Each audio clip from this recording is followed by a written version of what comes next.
When dividing fractions with polynomials, we're going to need to follow the rules for division of fractions before we even get started with any of the simplification. In this case, we have to keep the first fraction, so that would just be a copy job.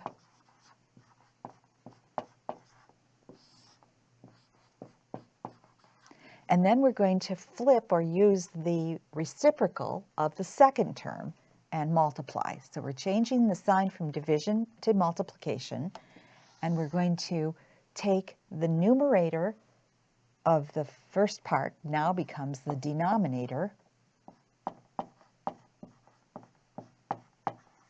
and the denominator of the second fraction becomes our new numerator.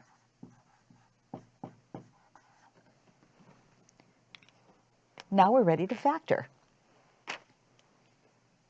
Here we have a trinomial, so let's FOIL factor this.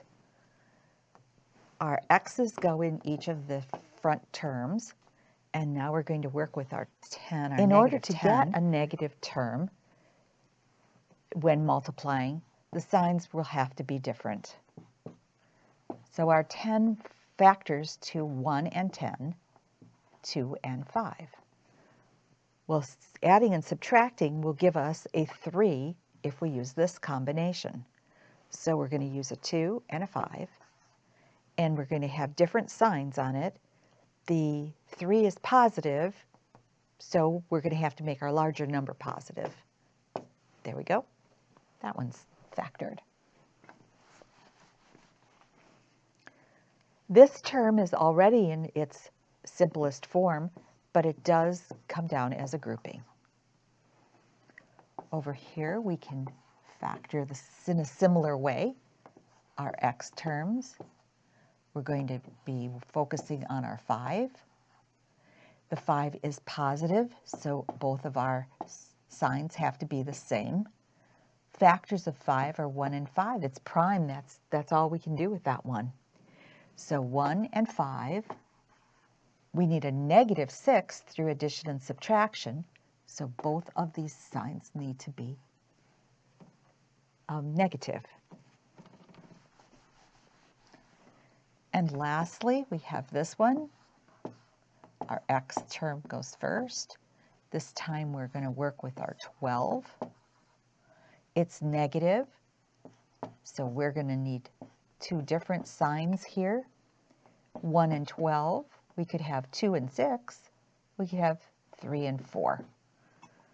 Through addition and subtraction, though, the only thing that's going to give us a 4 in the middle would be this one. So 2 and 6. Our 4 is positive, so our 6 needs to be positive. It's the larger number.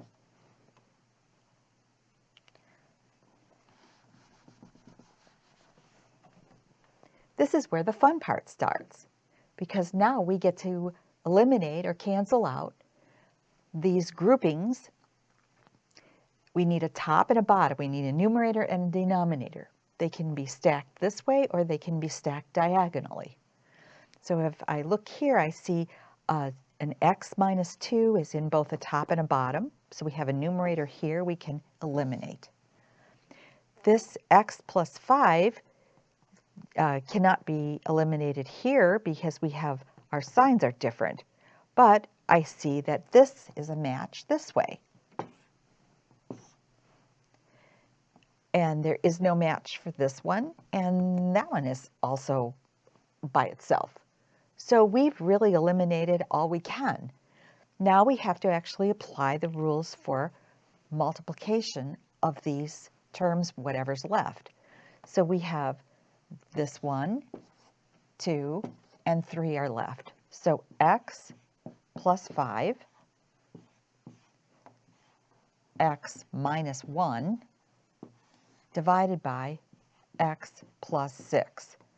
And this is usually enough for simplification in problems like this. Factoring like this, or some of the other techniques that I've shown you in different videos, whether it be completing the square or perhaps the difference of squares or difference of cubes. Whichever method that you use, sometimes you're going to use several of them. It's certainly usable when you multiply and divide polynomials that are in fractions, but it's also used to get common denominators in addition and subtraction. But this is really what I wanted to show you, the basics of the factoring and eliminating as you go along.